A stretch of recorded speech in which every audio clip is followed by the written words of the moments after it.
We've got bass, bluegill, and crappie on the lakes, big grouper, yellowfin tuna, and lots of red snapper offshore. And inshore summertime staples like redfish, trout, and flounder. No matter where you're fishing this weekend, we've got you covered here on the Texas Insider Fishing Report. Welcome to the Texas Insider Fishing Report. Presented by Yamaha.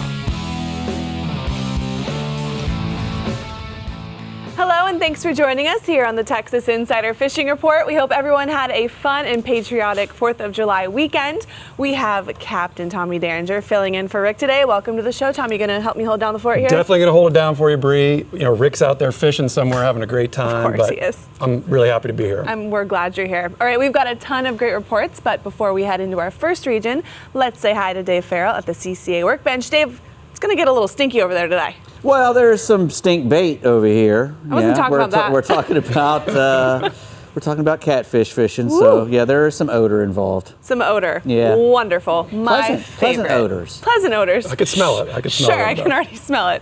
All right, let's start this week out in the Lower Fresh region with Matt Reed and see how Lake Falcon, Somerville, Fayette County, Buchanan, and LBJ will be treating us. Tell us good things, Matt. All right, let's get this thing on the road. Starting out with my baby down there at Falcon Lake. It's fishing extremely well right now. The bass are concentrated on the main lake rock structures. Stand-up head soft plastics, Texas rig, and football jigs have been the main producer.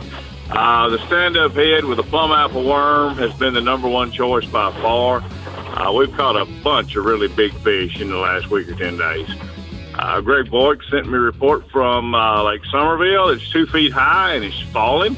The largemouth have been biting fairly well this last week as we get past the full moon. Lipless and square-bill crankbaits working well around the dam and Rocky Point. Green pumpkin and dark plastic creature baits and stick worms are the other choice in the brush piles and 10 to 15 foot of water. Fayette County has been good. There's solid fish along the reeds early in the mornings on swim jigs and Texas rig creature baits. Mid-morning on, move out to the dam and the main lake drop-offs and road beds with a Carolina rig stick bait and 15 to 25 foot of water. Green pumpkin with gold flake, watermelon candy, and June bug have been the best colors. Brian Cotter sent me some reports from the Austin area. Lake Buchanan is producing some really good fish. Throw a topwater popper or walking bait early around the shallow cover and rocks. You get some great blow-ups that way. Also, a shallow crankbait and soft plastics will get some of those same bites a little later in the day. You want to move out to the ledges as it gets bright. The ones that have trees on them in the deeper water are by far the best. Use a drop shot or a jig out around those trees to get some really big bites. Lake LBJ is still producing. You can catch them real shallow in the mornings around the water willow. Throw a frog or a fluke around that real shallow cover. Also, a square bill will pick up a few fish around the retaining walls. Later in the day, you want to skip a jig or a wacky worm way up under the docks in the shade. That's where the big ones like to rest in this summertime heat. Got 2 pictures there. These were both high school kids that their dads brought down to Falcon this week. Austin and Mason, both with their personal best, and I love it when those kids have a big smile on their face. Whoa. Hot dang. Lunker there. Big ones. All right, let's talk about little crappie. The crappie at Falcon are biting really well, like they do most of the time. There's just a lot of them down there. The man-made brush piles in that 15 to 20 foot range are the best, where the best concentrations of them are right now. You just want to get over the top of them, drop an 1/8 ounce jig in chartreuse red, June bug, or monkey milk right down into the top of those brush piles to fill up the live well. One thing to remember, a crappie won't go down to eat, so you want to hold it right above him when you see him on the sonar. Just work it real slow so they can come up and get him. And if you do that, you'll end up with like that picture there. You'll get you a live well full of good eating. Whoa, nice. Yum. Well, thanks, Matt. That looks awesome.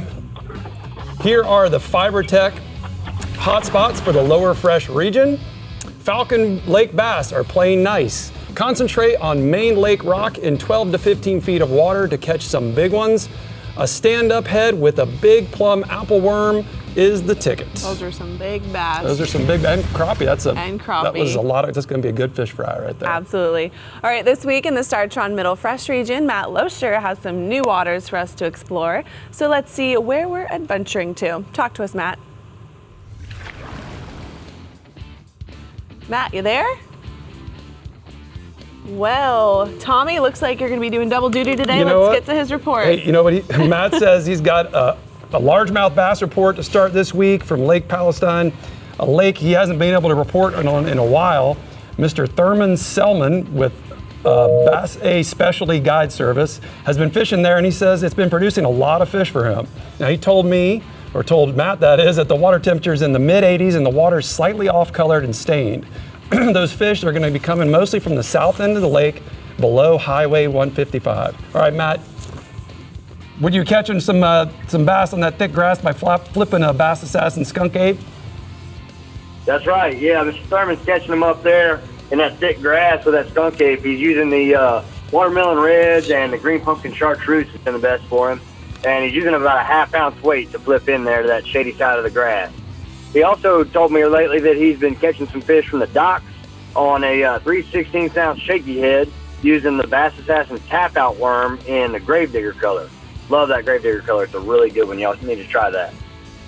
Then over at Richland Chambers, Mr. Selman is still finding big bass in deep water up to about 25 feet. And he says that the bigger bass are coming from, 15 out to, like I said, 25. And they're catching them from the hard bottom areas like tank dams, humps, and road beds. And the best baits for him doing that have been the deep diving crankbaits and Carolina rigs. He also mentioned, though, that he's pulling some really nice size fish from deep brush piles on the 11-inch Bass Assassin ribbon-tail worm. Now, moving down south and west to Austin area there, Jared Poole with Hill Country Hammer Guide Service says that not much has changed this week from last on LBJ. He said that the water temperature there is still in the upper 80s. The bass are hanging out in about 15 to 20 foot of water on some rock piles, and they're catching most of their fish on a Carolina rig. And then everybody's favorite, the topwater plug, has been working for him as well, but it's a real early morning and real late in the evening deal, so get that at that dawn and dusk hour. Now up here at Toledo Bend, bass bite has gotten slightly tougher for the numbers this week, but the size of fish that's being caught is good. Basically, it's just a scenario where you need to slow down a little and fish thick cover in about 10 to 20 foot of water where the fish have some shade to get in. But if you want to avoid that heat, the night fishing is really good this time of the year too. Lighted docks are a staple for that. And then look for the points that are near the deep channels. Those are great too. Those big bass like to slide up out of those channels at night and feed on those points. And big Bass Assassin worms, Texas rigs, and Carolina rigs drug around those areas are my go-to presentations day and night here. Now, during the day, I do like to mix in the crankbait. Not crazy about doing it at night because it's just tough to land one with a crankbait at night. Man, hard to see where you're throwing. But switching over to crappie now, I'm going to bring another report that I don't normally get from Lake Buchanan. Jared Poole and his Hill Country Hammer crew down there, they've also been fishing for those big slabs lately. And he says that they're catching them at Lake Buchanan in about 15 to 20 foot of water. And he sent me a photo here to show off what they've been catching. Some real nice white crappie there on a big stringer of them. Whoa, that is like some slabs there, man. Smile. That's awesome. awesome. Smile of fish. Yeah, making people happy. Yep. Then up here at Toledo Bend, our crappie bite has slowed just a little bit, but we're still catching them pretty good. Our main problem this week has just been lack of wind. It seems like it's all or nothing with the wind. And so when it's really slick, calm like that, those crappie just really get down in that thick brush, and it makes it tough for us to get baits to them. So that's kind of accounted for the lower numbers. But we have been starting a little earlier in the morning to kind of capitalize on those first few hours when the sun's at a lower angle, and they kind of sit out from the brush more where you can catch them. And we're still using minnows and jigs to catch them. But when it's really calm, I go down to that 32nd ounce jig head for a really slow fall, just a really kind of finesse presentation. And I'm still using that Panfish Assassin tiny shad in the pumpkin seed shad most of the time. It's been my best color for a few weeks now. And I got one more photo I'm going to leave you with. of the Gilder family with a nice table full of crappie. We call it 4th of July weekend, enjoying the Independence Day. Hey, man, that's a haul there. Hey, man, what's your favorite way to cook those crappie? Deep fried, man. You can't beat it. I knew you were going to say that, man. Me too. Deep fried, you really can't beat that with those fish. Any special sauces we should know about that you use? Oh, I can't tell you that. That's secret sauce. Oh, come on. You use, I'll tell you, there's a little thing called tiger sauce. A little spicy, but it's really good. It's kind of a ketchup-y type deal, but it's got a little spice to it. That's my go-to. All right, okay, good to know. Dave said he gave a little when you said that, so it must be good. All right. He knows what's up. That's right. All right, thanks, Matt. Great report. Here are the hot spots for the Middle Fresh region. Bass are hanging out in the thick cover and feeding early and late. Crappie are biting better early and 15 to 30 feet around the timber. He wasn't going to get him up that sauce He wasn't too giving easy. it up, man. He No, wasn't. but it's Tiger, guys. All right, we're seeing what the ALVEY Reels Lower Coast region has in store for us next. But first, Dave is impressing us with some smelly rigs and techniques at the workbench. Yes, I am. Any fish I can catch with something called cheese bait, that's all right for me. I like the cheese, so do the catfish. I'll be waiting outside. Cheese bait. We'll be right back. The Texas Insider Fishing Report is brought to you by Yamaha. Reliability starts here. Fenwick. Bahio. Fresh eyes for a rich life. Garmin. Plot your paradise. Fibertex. Leaders in fiberglass fabrication and repair.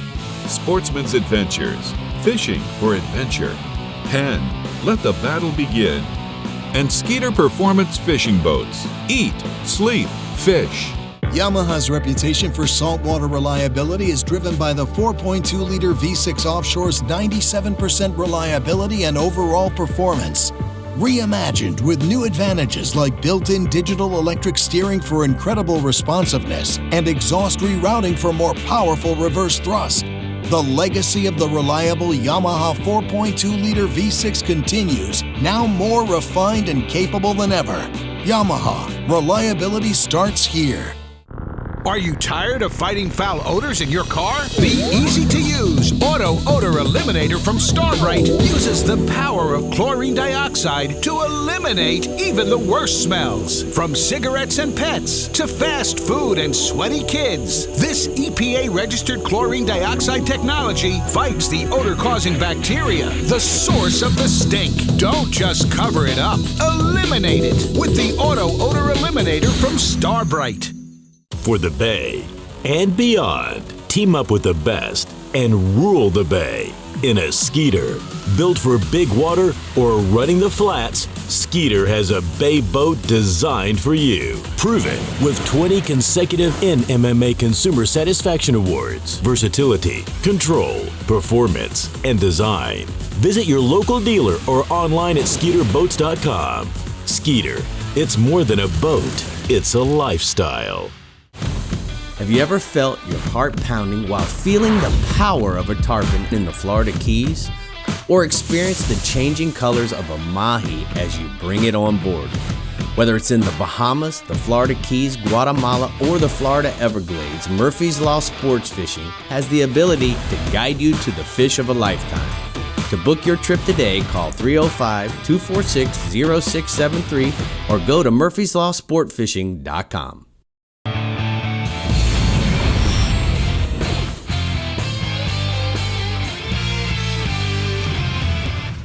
All right, Dave, we're here at Rigs and Techniques. Yeah, We're getting stinky today. Yeah, we're going to talk stinky. about catfish. You know, it's one of the most sought-after game fish in Texas. It's in the United States, really, as far as freshwater fish goes. Everybody wants to catch a catfish because they're decent to eat, you know, and they're, you know, some people think they're relatively easy to catch, and that's one of the things we're going to talk about here. And they get huge. They get big, Giant. and they're relatively common. You know, Texas puts in 800,000 or more fingerling catfish into lakes and reservoirs in the state. That's great. So, you know, they're really pumping the catfish in there, trying to get a bunch of them in there so people can catch them.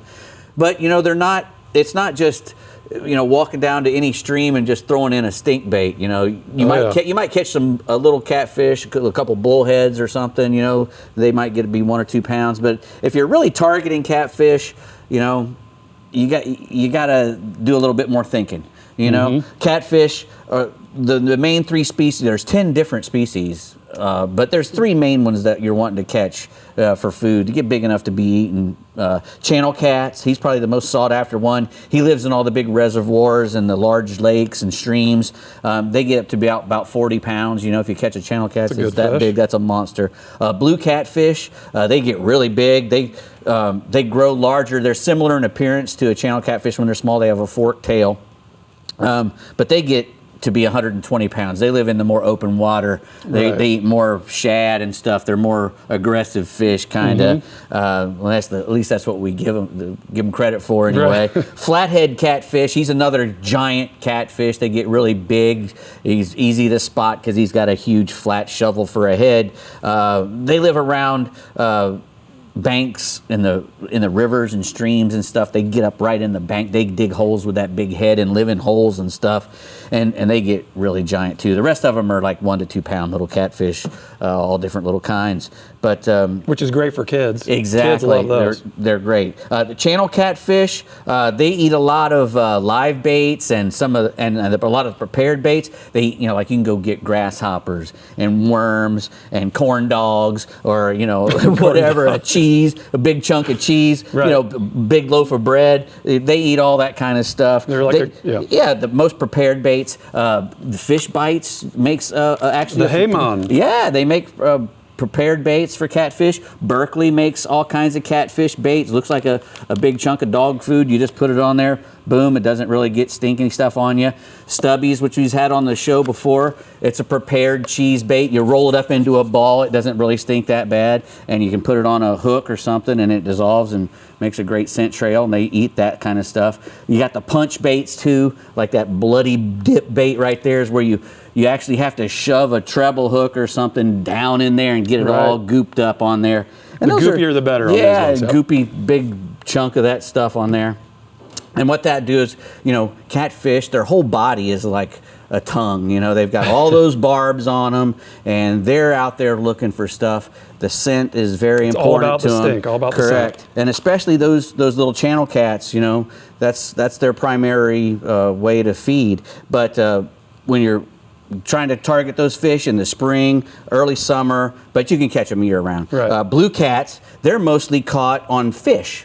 They're a highly predatory catfish. Right. The shad is when the shad spawn is on, if you can get around those big schools of shad and follow those shad around, the catfish will be hurting those shad, just like bass. You think, people think that they're not that, predatory, but blue cats really are. And the flatheads, they're really good to use some of these stink baits and big dead fish at night, for the flatheads. You can buy catfish kits, which is really great. Eagle Claw makes really cool little catfish kit, so you can just go and pick up one thing, and it has all kinds of different sizes of hooks and whatnot. It comes with a assortment of hooks, kale hooks and circle hooks, which are great for catfish and perfect for little kids, because you don't have to set the hook on them. Right. With a circle hook, it's always going to find its corner of the mouth, because the catfish, he eats things. He swallows it all the way down. He swims off. It comes to the corner of the mouth. The hook is right there. Right. Easy for you to get it out and let the fish go. Saves the tackle, saves the fish. Exactly. Or to keep them for the grease, because the smaller ones probably better. Exactly. Anything under 20 pounds, 10 pounds, keep those little ones and eat them well, just like those deep fried. You can't beat it. Little cornmeal on there. I guess the tiger sauce would be good on catfish. It would probably be good. Brie, I'm sure I'm sure you love the smell that's coming from this area. It hasn't wafted over here yet. Not but yet. We got all the lids on. Thank you, Dave. I appreciate Kept you. all the lids right now, on. my senses are on overload. All right, with grouper, tuna, redfish, and trout on the chopping block, the ALVEY Reels Lower Coast region is looking pretty fun this weekend. So let's get Captain Chad Kinney on the line to give us more details. Go for it, Chad. Yeah, I got some great stuff inshore, and I just got back in from an overnight tuna trip, so I'll give you a solid report on that stuff coming towards the end of it here. So starting out, the trout fishing is actually starting to pick up on this lower coast, from South Padre to Fort Mansfield. Redfish are also good in the flats and some of the muddier water on the west shorelines. Trout fishing, like I mentioned, it's getting better. Weather conditions are helping a bunch with that. The tide dropped, congregates them a little bit better with that. They're holding in that deeper water, 4 to 6 foot. They're around the drop-off, grass beds out of South Padre. Long bars really doing about the best right there. So it's a good spot to try that. Fish those drop-offs and some of the guts that go through that bar. Fish right up the edges. Live croaker this time of year works really good. Free line with like a 7-knot kale hook, works great. Eagle claw. That's working really, really excellent. We're throwing some soft plastics, then go with the saltwater assassin sea shad. Really like that magic grass and a chicken on the chain. Working really good with the 1/8 ounce jig head. When you're using that live bait, what you really want to make sure is, of course, cast on the edge of the grass, keep it in a sand pocket or something, but twitch it with your wrist to keep that bait just kind of moving, and that'll help a bunch, and you get that bite just kind of bend to them and set the hook. When you're fishing the soft plastics, throw that lure into the sand pocket and work it right through the grass bed, right on the top of the grass bed. You don't want to get down really stuck into it, but there'll be a slow retrieve in those drop-offs with that soft plastic.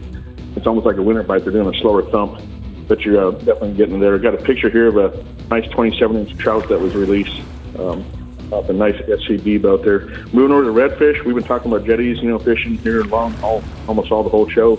But now I'm talking about some in the flats again. They're starting to show up in the flats along the muddier water and the west shorelines from South Padre, Port Mansfield, even up to the land cut there. Look for any birds that are working. If they're holding really tight and they're in the low of the water, they're going to be on the pot of redfish. That's mainly more in the afternoon, but keep an ie open for that. Saltwater assassins there. Sea shad working really good. Make sure you use a paddle tail with that. Also, the fight club's been working good, made by FISHBITES, which you use that by itself or under a popping cork. Really works good on those guys. If you use under a popping cork, get a jig head with a threaded wire on there so they'll stay on tight. Use a light to medium rod setup. I've been using those ALVEYs for several years since we tested them. They're good stuff. 60 to 80 size work really great. Spool them up with that 20 to 30 pound braid, and then tie about a 2-foot fluorocarbon Mamoy shock leader on that. Got a really good setup for fishing that for the reds. And when you're fishing the flats, utilize your shallow sport boat. I've got those for years, but just basically slowly cruise on plane, 20 mile an hour along the S-turns, looking for bait, reds, or on the edge of the grassland sand pockets. Once you find them, the best way to do it is really get off, power pull down, and make your way for the most success on that. Moving the offshore, which I just got back in, like I said, it was phenomenal. A lot of fun. Haven't been out there for a little while, so it's picking up deep out those floater rigs and drill ships. You definitely got to pick your weather windows, but when it's there, get ready for an overnight and got tons of action. We were out at Perdido on the floater rigs. Like I said, there's plenty to target, but I really like kind of targeting the yellowfin tuna. You can catch marlin out there, a bunch of stuff. We were catching blackfin, but the tuna especially is great for as far as the eating and the fun. Depart early in the AM, get up there so you can do some daytime trolling. Troll for 3-4 hours before it gets dark. Get your islanders rigged up with some ballyhoo. And on the equipment, I like using a pin 50 wide, and I'll spool it up out there with a 50-pound to 60-pound blue mono. I like that in case you go chunking later when it gets dark. You can tie direct to that 50 to 60 and do that all there. The pelagics are also out there too, so that 50 wide will take care of that. But the main thing is, when you're looking for this stuff, especially the tuna, get your GARMIN sounder, set it up to on a manual like a 600-foot range. Find out what depth those fish are holding at. Usually they're going to start marking in 300 to 400 feet before it gets dark, and then as the evening comes on up, that bait's going to come up. They're going to start coming up and start feeding. You can mark them. They're probably in that 50 to 100-foot range.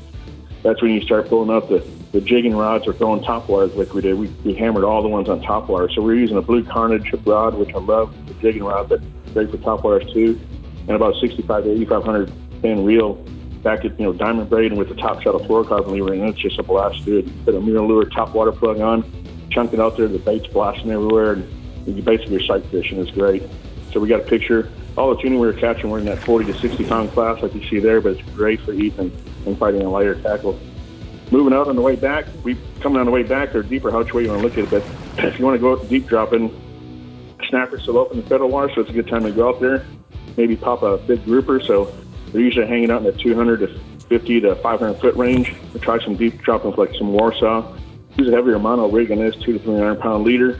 Working good on that, and a heavy eagle claw circle hook, a big one. You put a bigger bait on. If you got a bonita, use a bonita, works good. Pin it right through the eye or right through the top of the head there, and send it to the bottom. You gotta wait for that slow thump, let it feed a bit. Once you feed it, set the hook, keep the line tight all the way up, especially halfway through. They're gonna embolize and stuff, and they're gonna start floating, so you gotta keep that line really tight and going. And then you'll pull up there, and we got a nice picture of about a 60-pound Warsaw there. Oh, nice one nice. there. All right, thanks, Chad. Great report. Here are the shallow sport boats, hot spots for the lower coast region. Trout fishing is good out of South Padre Island in 4 to 6 foot water.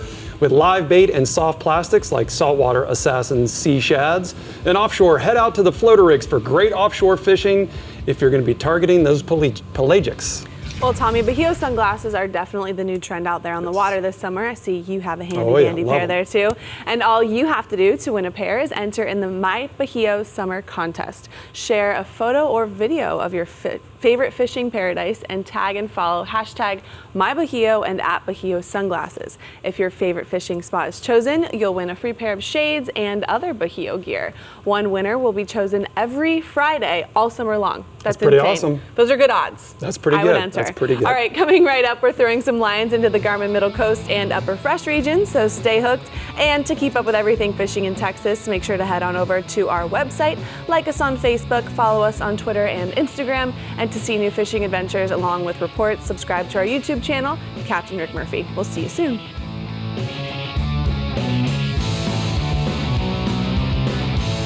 The Texas Insider Fishing Report is brought to you by Contender Boats, always in the game. Bass Assassin and Saltwater Assassin, the best lures, period. ALVEY Reels, a better way to fish. Berkeley, your fish, our science. Murphy's Law Sport Fishing. Book your trip today at murphyslawsportfishing.com. And Penn, let the battle begin. The Yamaha VMAX V6 SHO continues to deliver the level of performance that pro bass and multi-species anglers demand. Underneath a bold and aggressive new look, an upgraded charging system with 40% more charging power meets the amped-up demand for today's advanced electronics. The VMAX SHO, raw power, reliability, and exhilarating performance for every angler who loves the sport enough to invest in the best. Yamaha, reliability starts here.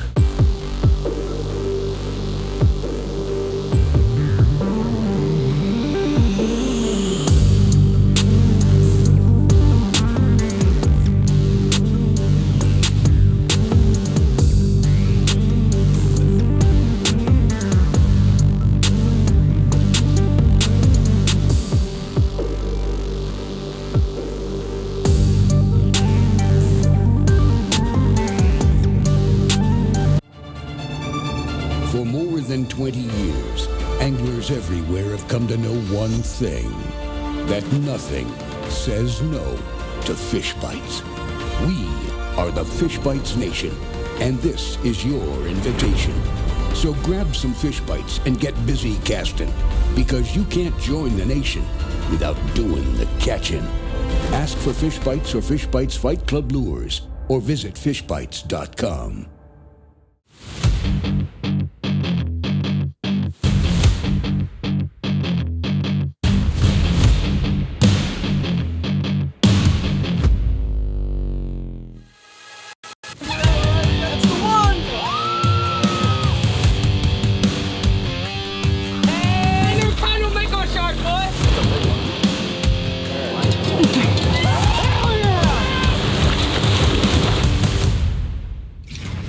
So guys, I'm really fortunate to be able to trailer my boats all over the country with my Ameritrail trailers, whether it's my Maverick, my Pathfinder, or my Contender.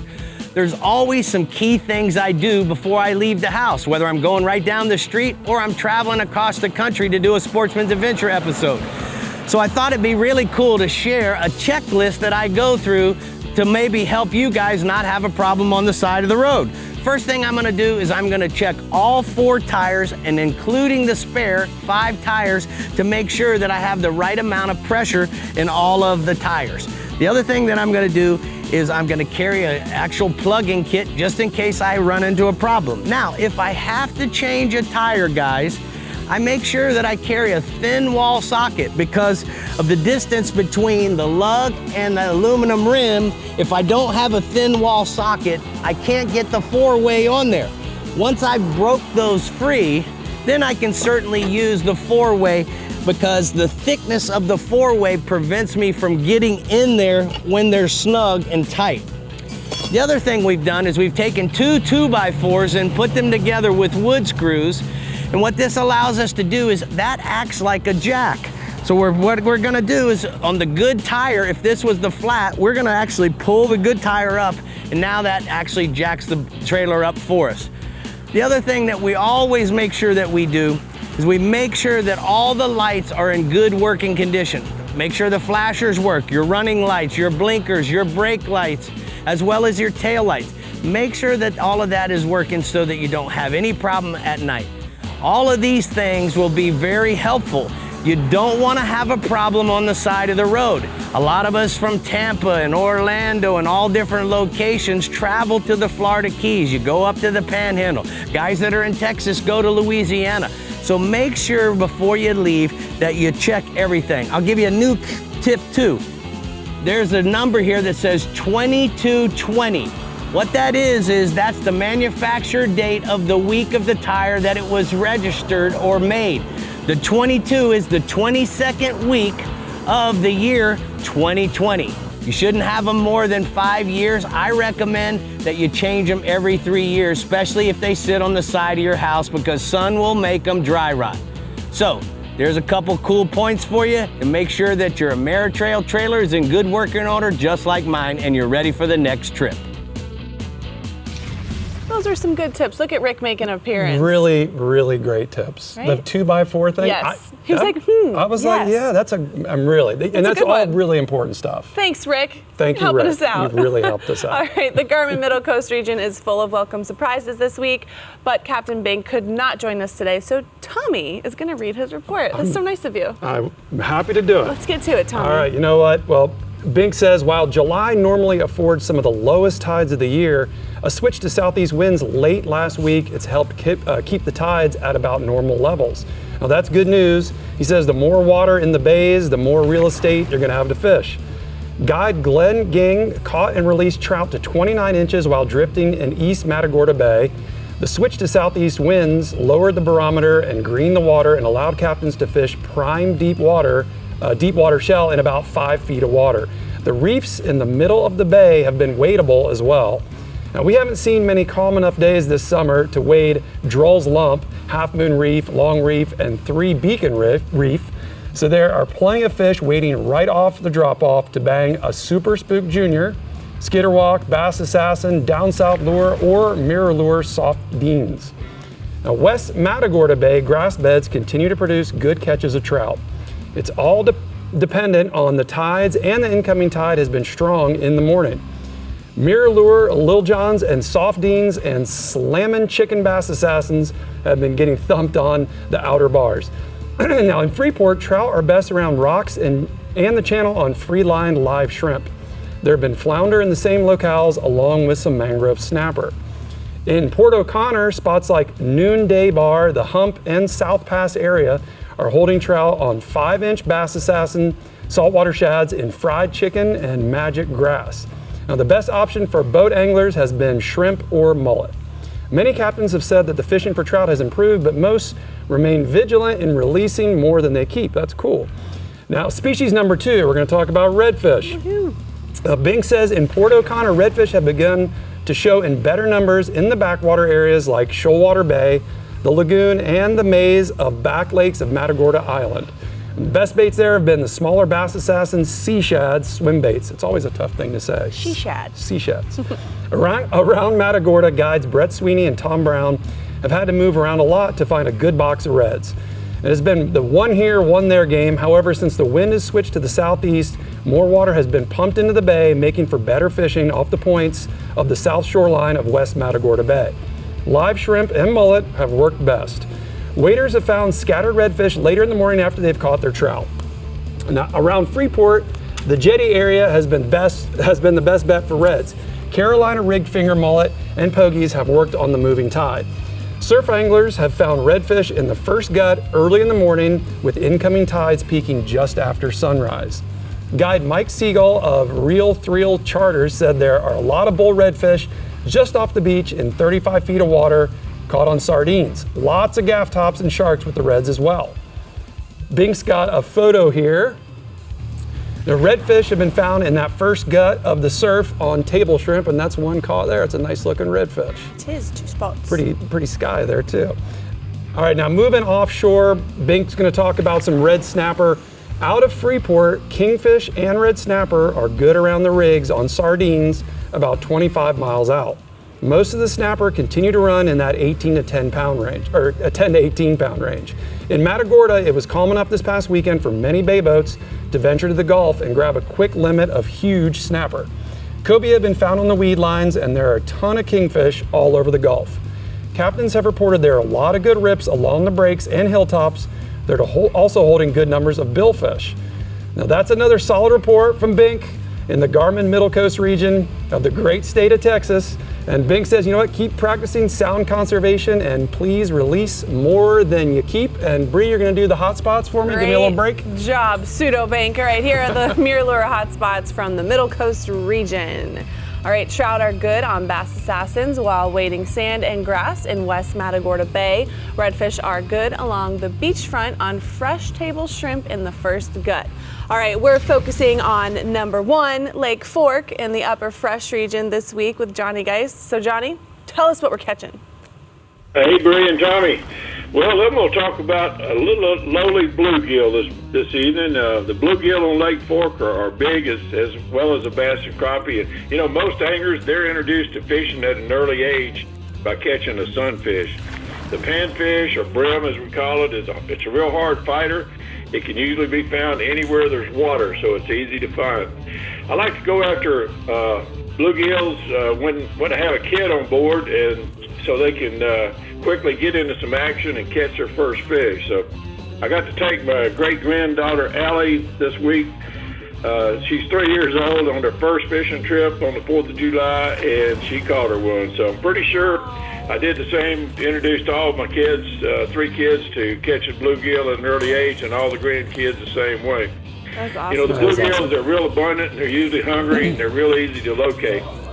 They spawn from April to August in most places in the south. They make round beds, usually 50 to 100 beds are clustered together. And here are a few tips for fishing for the brim. First, keep your tackle simple. A light fiberglass rod or pole, or even a cane pole will do. A spin cast rod and reel or light spinning outfit is ideal. And for bait, just use earthworms or crickets. Small cork with a split shot and a small hook completes the setup. When I take kids fishing, I try hard to get them into immediate action by already knowing where to find the brim. The bridge embankments here on Lake Fork are great places to try. The shade is a plus, and it makes for comfortable fishing for the kids and adults. You may need to hook up the first brim or so on the youngest youngsters and let them reel in a fish or two, but try to get them involved in watching the cork and feeling the bite. When they catch a fish, make a big deal out of the catch. Be sure to take pictures. Kids enjoy playing with the net, so let them net the fish and put it in the live well. I'll show them all parts of the fish at that time, about the mouth, the fins, the tail, and I teach them how the big fish eat the smaller ones head first and why. So don't expect youngsters to have a long attention span, and don't keep them out too long if they lose interest. So here's a picture of my great-granddaughter Allie with her first fish, and I just couldn't get her to touch it, but she did get her one. That's awesome, all right. Jim. Our big bass here on Lake Fork, I will just talk about the brim again. Brim are also a major food source for the big bass here on Fork. The big football jigs with a swimming trailer, they imitate the bluegills on the deep points and brush piles. The topwaters, plastic frogs fished around the shallow brim beds are excellent lures to catch those big bass on, especially when they're around the beds. Many pro bass fishermen target brim beds in the summer to catch quality bass that are using these areas to feed upon. With today's electronics, it's fairly easy to idle around and find the numerous brim beds on the side scan technology. The deeper beds are usually the best to hold multiple bass. Bassmaster Magazine is an excellent article this last month on fishing around the brim beds in the June copy and discussing how the pros fish these areas, so you might study up on that. Crankbaits are also excellent imitators of the brim, and this is why you see so many different colors of crankbaits, because of all the different colors of brim. Many of my customers catch their personal best in the summer months on live bluegills. They enjoy catching the bait about as much as they do catching the big bass. Here's a picture of a couple of customers this last week. With a double we got on, both those big fish were caught on the brim, so they had a big time on Fork with brim. Next species I'm going to cover is our crappie, and boy, we had a great trip again today. The crappie are loaded in the brush piles right now. This time of the year, almost every species of fish is holding around the brush piles. In fact, today I saw 8 giant bass sitting there with the crappie on the brush piles, and now we'll go catch those fish tomorrow. Some fish relate to the brush for cover and safety, and some are hanging around brush because they're great places to get an easy meal. That's what these bass were doing. The crappie are relating to the brush piles on Fork at this time. It's not uncommon to see 50 to 200 crappie ganged up around the brush.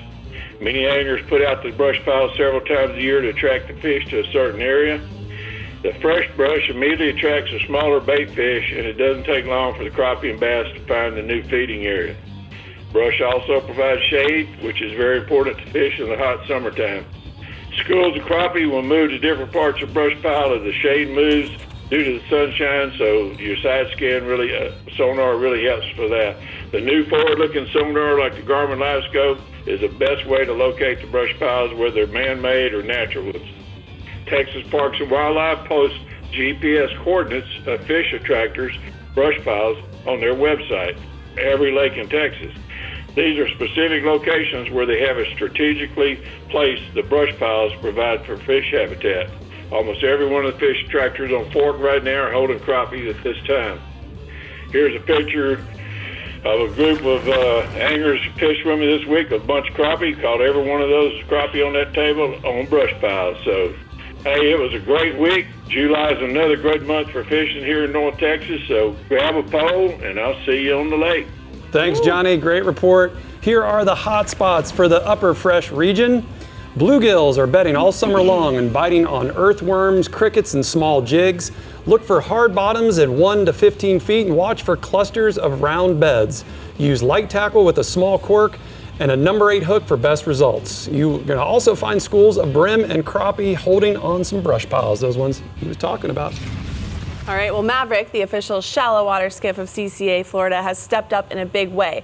One lucky winner will take home a brand new Maverick 17 HPXS, complete with a 70 HP Yamaha motor, Rodan trolling motor, power pole, and custom Ameritrail trailer. So go to ccaflorida.org/Maverick to register, and one lucky winner will be selected July 22nd by none other than Captain Rick Murphy. So good luck in that. All right, hang in there, Texans. We're checking out the FISHBITES Upper Coast region when we come back, and Dave has some new products to show off at the workbench. Yes, I do. My new sunglasses came in. Your new sunglasses? Yes, me and Tommy have the same taste in the sunglasses. Oh, twinning. Ooh, looking good, looking good. Like Roy Orbison. Oh, yeah. We'll be back with Roy. The Texas Insider Fishing Report is brought to you by Ameritrail. Load, launch, relax. Fenwick. Turn on the bite anytime. Tie on a Mirror. Diamond Fishing Products. Our reputation is on the line. R&R Tackle. From our tackle box to yours. Berkeley. Your fish, our science. And STARTRON. Cures and prevents ethanol fuel problems. An entirely new species of extreme predator is moving offshore. The Yamaha 5.6-liter V8 XTO offshore outboard. Extreme big block thrust and power in the industry's first direct injection 4-stroke. Quiet, efficient, powerful, and proven Yamaha reliability. More than an outboard, it's a fully integrated power system. The all-new Yamaha V8 XTO offshore.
only reel with over 100 years of heritage. ALVEY sidecast reels allow you to cast over 150 yards with up to 900 yards of capacity. ALVEY's state-of-the-art drag and 22-inch retrieve rate per wind is perfect for any surf challenge. ALVEY reels are manufactured to best practice standards and are in fact so robust that the ALVEY also comes with a 10-year salt and sand warranty. For more information, go to alveus.com. Today's Powerful tip is about the new Charge Marine Power Station.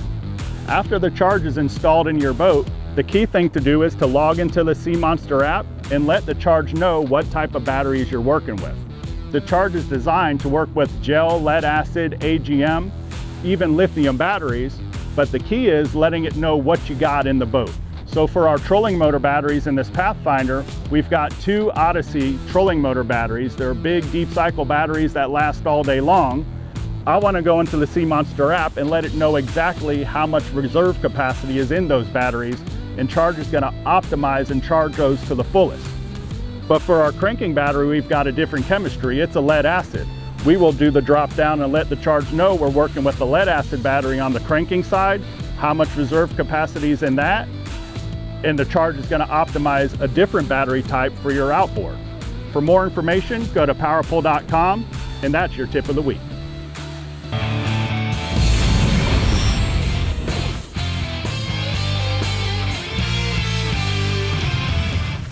All right, Dave, we got some really cool new products here at the workbench. We do, and we're going to start off with this. You know, these lithium batteries are like the big new rage in all of really fishing, are. bass fishing, offshore fishing, everything, because of the amazing things to do they can do. You used to not have to have an owner's manual for a battery, but now we have to have one because they can just do so many amazing things. This is from the Lithium Battery Warehouse. This is a 36 volt, 60 amp hour battery, a group 31, so it just drops right into any you can space.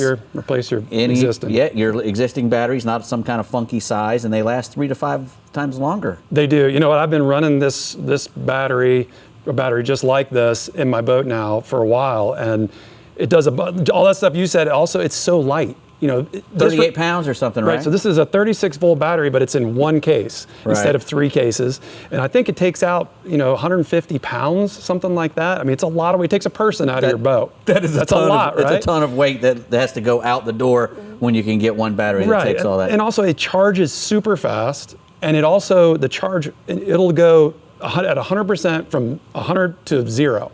Where the other batteries, AGM and lead acid, when it gets down to about 50%, your trolling motor stops working so good. Yeah, you're going slower and slower. This is going to work. So it's really hard to kill this battery in a day. And you can pair it up with a PowerPole charge system, and you never have to worry about anything again. And it even comes with its own Bluetooth app, though, if you don't want to have the charge or anything like that. Lithium Battery Warehouse, they now in their batteries have an app with the Bluetooth where you can check the voltage at any time. So it's a really cool product I use all the time. It's got a temperature disconnect for both high and low, so you don't burn it up or let it get too cold where it won't charge.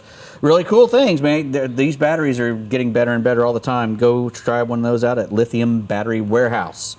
Next, we got some of those BEALLS NATO sunglasses, the ones I had on there before. Those are my personal pair, so be careful with them. Don't drop them or anything. Look, I've got, hey, I feel you, Dave. I got the same ones on here. These are mine. I'll tell you what, BEALLS sunglasses, I've also been using these now for about, I think, 3 or 4 months. Right. And I'm on the water 6-7 days a week. So, having something that's really good for my eyes, that I can see better and help my eyes relax, it's super important. And these lenses are amazing. Let me tell you. They are. I mean, I'm seeing more, and at the end of the day, I'm not rubbing my eyes because they're more relaxed, because it cuts a lot of the blue light out. Right. And I keep an extra pair on the boat for clients to try on, and when they take theirs off, they put these on, the same reaction every time. It's always, whoa.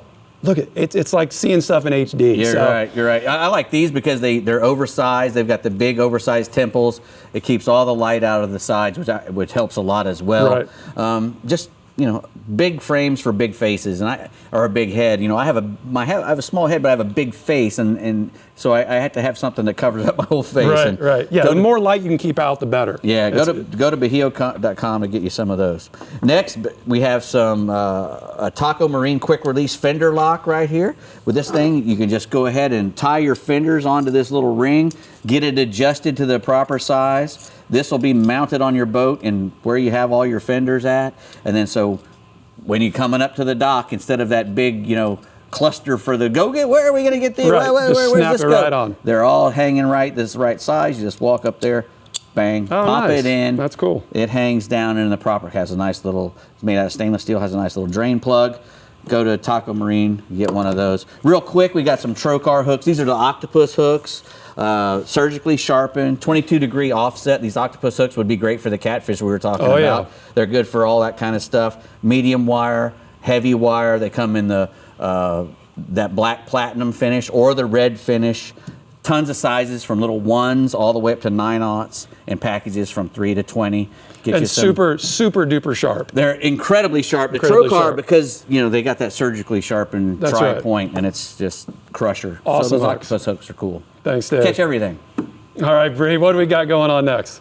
All right, well, the Fish Bites Upper Coast region has quite an exciting report for us, inshore and offshore, brought to you by Captain Carl Weston. So, Carl, let's hear what you got. Hey, Brie and Tommy. Hey, what we got today is our flounder bite has been pretty hot. And running up around the Bean Pass, which is a little east of us towards Louisiana, man, it's been a hot spot in the past week. The fishermen up there have been throwing those white Berkeley gulp along the rocks and jetties, little rock piles there, doing really well. And over in East Galveston Bay, their Seawolf Park has been producing some really nice fish as well along the same areas, the dock pylons, the rock piles. So if you go back a little further west, the deep holes along Texas City Dike are also holding flounder. In order to target these fish, a few rigging options would be, you know, we like to use the white Berkeley gulp or a Fish Bites easy shrimp tipped on a small hook or a live mud minnow on a 1-ounce slip rig tied to a 3-aught Eagle Claw hook. We have a picture today of Gabby with a nice little flounder. Go, Gabby. So, hey, redfish, let's talk about something new. Okay, I'm just kidding. Redfish. Redfish in Texas are prized, table fare, and a lot of fun to catch. And I believe we have a few tagged redfish still in our area for the CCA Star Tournament. You'll have to check your leaderboard for updates on the tournaments. I fish so much I lose track from time to time. But over in Trinity Bay, there have been some really nice schools of fish running bait. These schools have been chasing bait all along the shorelines. Early morning, they've been feeding around the oyster reefs. So keep an eye out for the birds and the oil slicks. And it's calm enough this week where you can see them real well. This week, you know, some pretty decent inshore weather, so make sure you get out there and try out this new weather. As far as our baits of choice, this past week, live shrimp on a popping cork is always hard to beat, and it's still hot. Artificial has been our top water. Berkeley, Mirror both make a variety of great top water lures to get this job done. And we have a young lady with a picture of a red today. Nice. So moving offshore, looking at about 400 foot of water for us. We were targeting some grouper this week. The weather actually held through the weekend, and man, we had some great fishing days. Now, when targeting these big fish, you know, you've got to be prepared with the tools of the trade to land these guys. It takes a team effort. It's not something you can just go out and catch by yourself. These fish grow up to 7 feet long and over 300 pounds in some areas, so we're talking about a massive fish. And the tools that we like to use, I use a big 50-wide pen spooled with 100-plus pound Diamond Moy braid. These reels carry 60 pounds of drag, and I have my reels on a deep drop JT custom rod at 80 to 100 class setup. And man, we love to use R&R's deep drop rigs with the 10-aught hooks. Like they say, the bigger the hook, the bigger the bait, the bigger the fish, and it doesn't disappoint. These deep drop leaders have 4 hooks with glow-in-the-dark skirts, and they really work. Now, as far as bait goes, you can use cut bait, you can use squid, but I love to use live bait. Now, you need to be able to get these rigs down fast when you're on structure, so I use at least 5 pounds of weight to get you down there when you actually mark something. Once you're hooked up, like we're talking about, this is a team effort. You really need an experienced captain that knows how to maneuver the boat, get these fish out of the structure. You need somebody experienced on the rod that knows how much heat to put on these fish to not break the line, break the tackle, and then have your AFCO gaff ready to get this fat boy out of the water. We have a picture today of JT. This was one of his bucket list fish, and he caught it on a custom rod he made himself, so kind of a proud moment there. Whoa, monster there. Yeah, I'd be sitting down too. So, yeah. So off to Dorado real quick. They're everywhere. I mean, we're catching them in the 40-mile range. These guys are thick. We're getting a lot of grass, weed lines piling up, a lot of debris in it, and it seems everywhere we go, you can almost catch Dorado right now. I was laughing the other day. I was throwing a Berkeley topwater inshore bait, a Chapo 90, and I think I caught about 10 fish on it before they finally wore it out. So anything that's moving fast, bright color, these fish will blow up on. When you're rigging with these small lures, remember, try to use about a 3-foot length of Diamond Mamoy fluorocarbon. This will work like a little bit of a shock absorber on these little fish when they hit, and it'll help you when you're swinging them in the boat. And like we always say, keep your Starbright hat close, because all right, thanks, Carl. And I think we got a picture of a bunch of chickens in a Starbright bucket today. We did. Thanks, Carl. Great report. Here are the R&R tackle hotspots for the Upper Coast region. Inshore flounder. Anglers have been throwing white soft plastics along rock jetties and the rock piles, and then offshore, Dorado in the 40-mile range along weed lines, throwing Berkeley topwaters. Well, guys, thanks for tuning in this week. Tommy, thanks for joining us. Thanks for Y'all having have a me. good weekend Bang, on bang. the water. Bye. Bye.